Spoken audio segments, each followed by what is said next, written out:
When you're starting a film, what is your process like? If you don't know a director, Every project is sort of the same. It doesn't matter if I know the director or don't know the director. I try to avoid reading the script, not because I am against great screenplays, but because I want to know what's in the director's head. So what I usually do is they either come here or we go out for dinner, and there's usually a good bottle of wine involved. And I say, so tell me the story.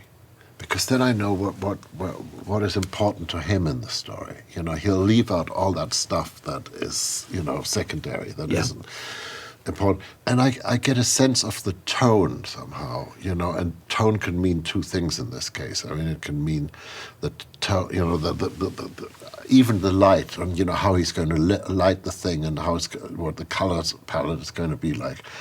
And that has to sort of match up with what I'm writing and the sounds I'm using and the orchestration, etc. So all that happens sort of in the first conversation. And then I go away and usually sit down and just write, which pretentiously I call a suite. But it's actually a diary. So I start off with trying to find a theme, and so on the first day, right? Or find a sound, or it might not actually be that yet. For instance, on Dune, the whole process was, let's make new sounds. Let's make this thing is set in the future. It's science fiction. Let's just go and then my late friend Chaz Smith, who was a welder but made these beautiful instruments, and his whole house was actually a resonating chamber. So you had to go to his place to play these instruments because, the house was the resonating chamber. right? I'd like to take a second to talk to you about this channel. This is actually Rick Beato 2.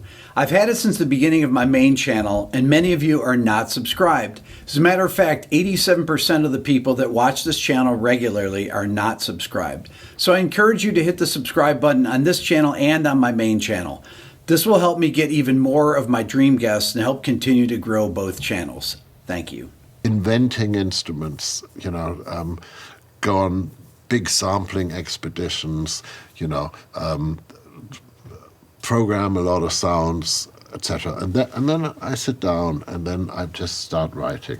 And I every day I write a little bit. And I don't go back, I don't correct. And so I just go through it until inevitably the music editor or the director or somebody says, you know something, I think it's time to write to picture. I think it's time. A prime example is like Inception, for instance, where I was writing without having a picture because Chris was shooting. And then he finished shooting and I said, okay, let's have it. Let's have the picture. And he said, well, you know something? It's been going so well with you just writing and giving me these pieces of music. I want you to finish the score, and then I'll show you. Was he using them as like temp music? Yes, absolutely.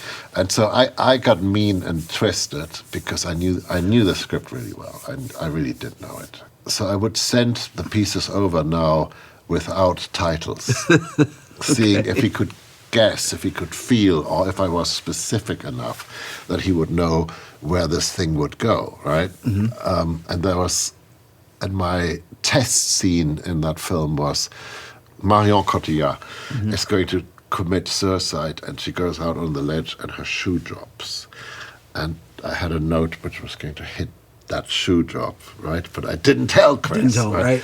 So then when he showed me the film for the first time, everything was in place, including the shoe drop. Wow. To a degree, it's like, and I'm being silly. He's got one shot in this first part of Dune when they arrive on the planet, and there's a guy playing the bagpipes, which I actually thought was really great. But I didn't like the tune he was playing. So Guthrie Govan, the world's greatest guitarist, who after all does have Celtic roots, redid the bagpipe tune on the guitar. And I don't know, months later, we're in New York.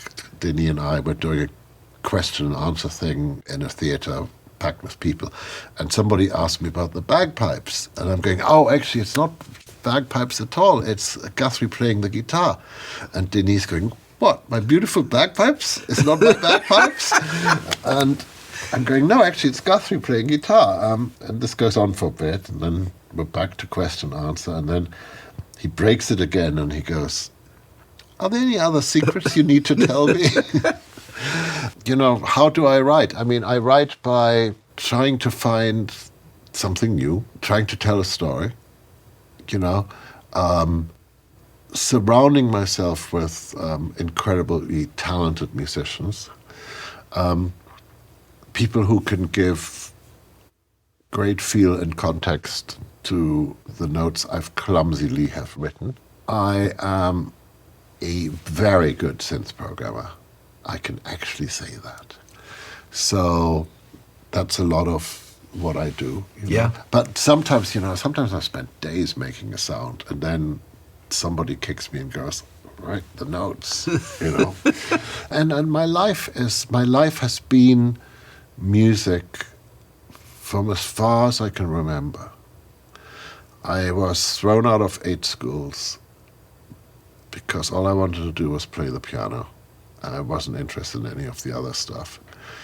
And I was lucky, Yes, I had a period of living in rat-infested places and with a, single coil ring. You put the baked beans on top of it, and that was like breakfast, lunch, and dinner. Actually, the fun part of that which was really, truly not fun. So I was getting into synthesizers. And so I go, okay, tonight I'm going to come up with some really cool sounds, with the one problem that the electric meter, you had to put shillings in. Oh my gosh! And and I just remember, I had my whole setup, and I was so excited, and I had my cup of coffee, and I was gonna go, and I'm just about to switch it on when, poof, electricity goes out.